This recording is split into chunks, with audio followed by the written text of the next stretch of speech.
Hey guys, this is a movie review for The Conjuring number 2. Um, wow, this movie was pretty epic in a way where they didn't hold back. James Wan did it all. Um, most of the times with these possession movies and haunting movies, yes, they move furniture around, yes, levitating and stuff like that, but they don't go all out and actually make the demons in full form, So in this case, the crooked man actually came alive. And that was pretty cool to look at because it almost felt like you were watching some kind of not children's movie, but like just some kind of sci-fi movie with incredible creatures. Except this movie is based on a real event, but it's serious, but then they also add some playful elements, So instead of just a evil spirit, just a ghost showing up, they actually have the evil spirit almost in physical form. I mean, Ed was attacked by the crooked man like that was intense. It was almost like I was watching some kind of okay, I don't want to say it was like Jurassic Park. All I'm saying is like it's something tangible. The demon is tangible or actually created something that was tangible, and I thought that was pretty cool to look at. Um also I okay, so what also they added like some heartwarming stuff to this movie, especially with Ed playing the guitar, singing Elvis song. I never thought that would show up in a movie like this, but it did. And also I just felt like these Conjuring movies are all about women, single mothers who stand up for their children, and that's really awesome. That's a really great thing. Um, let's see, what else did I like about this movie? I love the nun. That was creepy. Uh, how Lorraine was standing there in their office at her house, and the nun's spirit or the nun's shadows moving across the wall and goes right behind the portrait and then attacks her. Like that was insane. The girls, the actresses did a great job in it. Specifically the main one, Janet, I think. Um, I just okay. There are some parts that I kind of question. Okay, so the ghost is doing all of this. Why doesn't he just kill them in their sleep? As in, like, have knives and have knives hit them. Like there are times like that I'm questioning the the the cellar or the basement where it's flooded with water. Like, okay, so here's the scene. Ed breaks one window and furniture comes flying at him, right? Then break the other bigger windows. And you see what I mean? Like, you don't have to go and find the hardest way to get in the house. So that was a little iffy for me. Let's see. The kids keep waking up and hearing things and wanting to investigate. No, that's crazy. I kind of like the idea of the skeptic being there, the female skeptic who says it's all made up.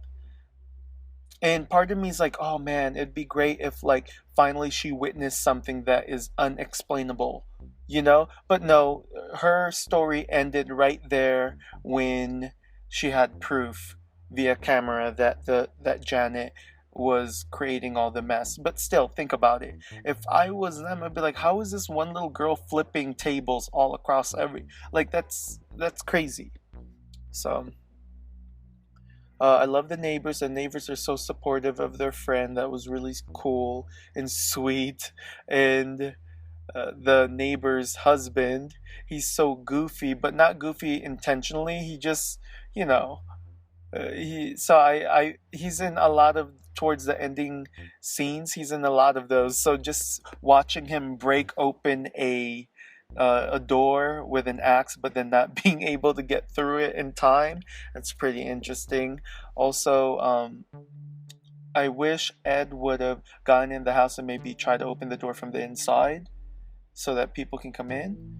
The neighborhood, didn't seem to go crazy with all that commotion. Like in a neighborhood like that, you would think a lot of people would be stepping out, like wondering what's going on in that house. Then also the demons have power over lightning and electricity. Like that was kind of iffy for me as well. Like no, it's better if yes, I'll kind of understand and sort of believe the manifestation of a physical form, but the manifestation of lightning bolt controlling the weather, I'm not so sure about that. And also, if you were okay, so the scenes with Lorraine in her house studying with her little girl. By the way, her little girl is a psychic. You can tell she's sensitive at least. And that little okay, and so Lorraine's sitting there in the or in her house, when she's either talking to Ed or whatever. I started seeing little words in the background that says Valak, Valak, and I keep wondering what does that even mean? Is that like some kind of incantation or something? Like it's in like little letters, like decorative letters and stuff. And when she's sitting reading her Bible, it's a bookend sort of. And so towards the end, when she was trying to think of the name, I was like, holy crap, it's got to be Valak, because that's a weird name. So I found that really cool that they put these little hints in there. Overall, honestly, this movie is a 5 out of 5 for me. And that's not to exaggerate or anything. Like, I just enjoyed this movie. Here's the thing. I'm so desensitized. Wait, whatever. I'm so desensitized to scary movies. I'm no longer afraid. Like it doesn't scare me no matter what they do. It doesn't scare me. Their jump scares, obviously, with the loud noise and stuff. That's just on purpose. But like that just alarms me. But it doesn't like put me on the edge of my seat. Like I'm so scared. I just loved everything about it. That I was in the journey, and yes, I was on the edge of my seat, but not in. I was scared, just in how are they gonna undo this? How are they gonna save this girl? What's the demon gonna do next? But yeah. Also, why would the demon look for a haunting way across the pond just to get Ed and Lorraine out there so that they can give up on their goals of saving people? Like that makes no sense. Why not somebody within Ed and Lorraine's home, or not home, but like vicinity in America? Why all the way in um in another country to continue to haunt Ed and Lorraine? That was kind of weird for me. But yeah, anywho, and also that was kind of startling that Ed was painting a was painting the demon's face. At first, I thought maybe Lorraine saw it in that way, but in reality, he's just painting like a beautiful, I don't know, a flower or something, and she's seeing it as an evil nun. Like that was kind of a little off for me because I was hoping that the twist is that she's seeing something that he's not seeing.